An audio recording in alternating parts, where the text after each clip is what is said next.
Good afternoon, everybody. This is Joseph Campos. I am coming at you with my photo analysis presentation. I decided to do mine on women in prison. How does this happen and what happens in prison to women when they are incarcerated and how they are rehabilitated. My apologies, I could not figure out how to do a Zoom and a presentation on my PowerPoint at the same time. My apologies.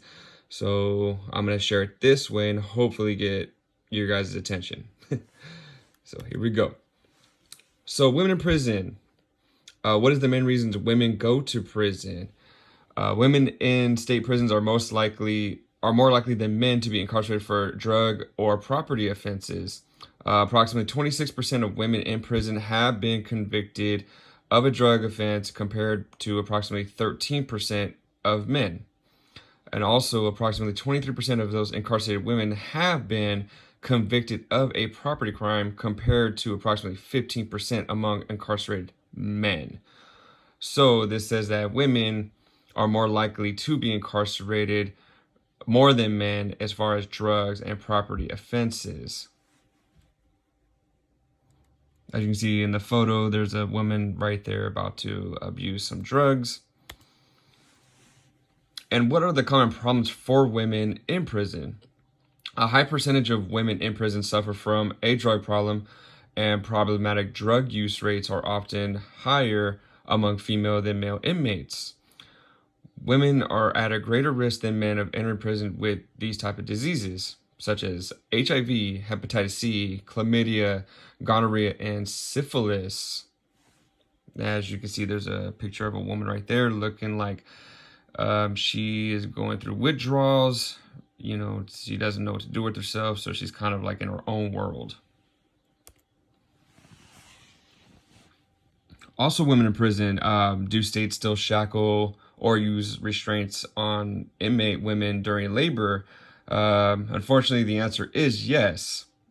Many states in the U.S. still continue to place women inmates in mechanical restraints or shackles while the women are going into labor. The women inmates are placed in mechanical restraints while being transferred to a nearby hospital and even applied to their hospital beds. The restraints make it extremely difficult for doctors to complete the labor and make the inmate more comfortable as possible, considering the fact that they do have to go through labor. There's complications there. It could be complications with the baby. They cannot be comfortable.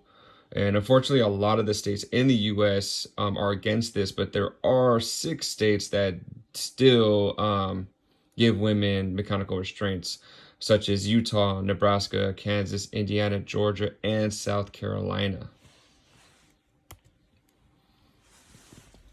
Do women inmates suffer from psychological issues? The correct answer is yes. Women suffer more from sadness and depression because they are separated from their children or families. Approximately 80% of women incarcerated are mothers. Many of the women in prison are caretakers for their children. Excessive incarceration only hurts the children, therefore causing them to experience severe feelings of isolation and trauma growing up without their mother. And some of them do not even have father figures, so they're either in foster care or with another family member, such as grandparents, an aunt, and uncle, you know, and then they can go through also other traumatic issues, such as molestation, neglect, and sorts. The criminal justice system disproportionately imprisons minorities and people of color, which causes their children to suffer the most. Meaning that minorities such as Latinos, Asian, African Americans, their children suffer the most when it comes to this type of environment, only because dominantly their parents are more prone to be incarcerated than Caucasians or white males and females. Do incarcerated women face sexual assaults? The correct answer is yes, not just women, but men as well. Approximately over 200,000 women are imprisoned in the United States, and approximately 15% of them have suffered from sexual assaults. Staff on inmate sexual assaults account for about 46% towards women inmates, meaning that the male inmates or female male or female staffing have sexually assaulted a female inmate within their time being there. Inmate sexual assaults account for approximately 46.3%. As far as men inmates, that accounts for 9.2%, and female inmates accounts for 37.1%. Due to the amount of inmates being sexually assaulted in prison, our former president George W. Bush signed into law the Prison Rape Elimination Act, also known as PREA, to protect all inmates from these type of injustices. Do women in prison get the accommodated treatments for rehabilitation? The correct answer is yes. Women in prison are provided with various treatments depending on their crimes and behavior when being processed through the intake. Vocational programs, academic programs, substance abuse treatment, self-help programs, career technical education, pre-release guidance, and community betterment projects are all provided to imprisoned women. These programs provide training with skills to find employment, earn a high school or college degree, or a high school diplomacy, educate inmates how to cope with alcohol, drugs, and other addictions, life skills, family unification, employment assistance, and prepares inmates how to prepare for a successful re-entry back into society without reoffending. Do women in prison turn their lives around and prepare for re-entry back into society? What challenges do women face in society? Well, fortunately, 67% of women released from prison reoffend and return back into prison. The challenges that women do face when they are released from prison: 1 is not knowing where to begin. 2, family strain. 3, finding employment. And 4, mental health issues. Not knowing where to begin. A lot of inmates do not know where to start. Where do they begin? By finding employment, settling in, being back into society. They feel lost. If they were locked up for about 20 years, they missed a lot of the changes and dynamics of culture, how society is working. The family strain, the family might not want anything to do with them only because of what they did for their crime, and they don't know if they could be trusted. Finding employment, a lot of employers do ask you if you're a convicted felon, which therefore men or women don't know whether they're going to be outcasted, they're going to be judgmental, and therefore not get hired for the job.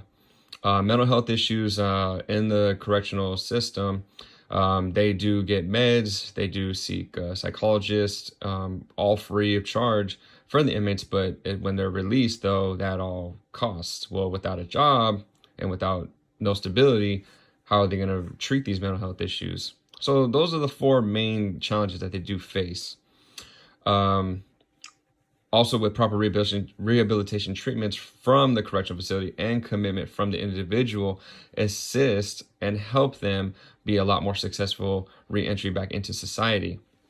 But also, when women are released into prison, they also have to seek a parole agent. Now, the parole agents also need to be educated on each of their caseloads due to the fact that they have quite so many.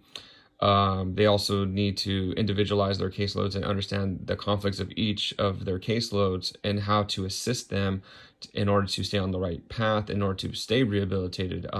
For example, if a female is incarcerated due to prostitution, he needs to be able to provide her with shelter, be able to give her other type of programs so that she's not hustling on the streets and selling her body and risk reoffending again.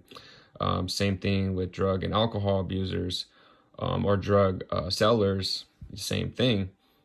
Or people that have committed robberies, as an example. So that is my presentation. Hopefully you enjoyed it. Hopefully I was able to at least kind of explain everything that women go through as far as being rehabilitated in going into a correctional facility and what they deal with inside of a correctional facility.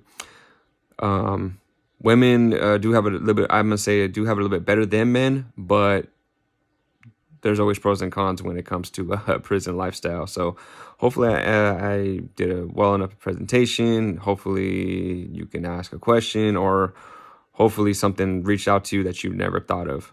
So this concludes my presentation. Thank you.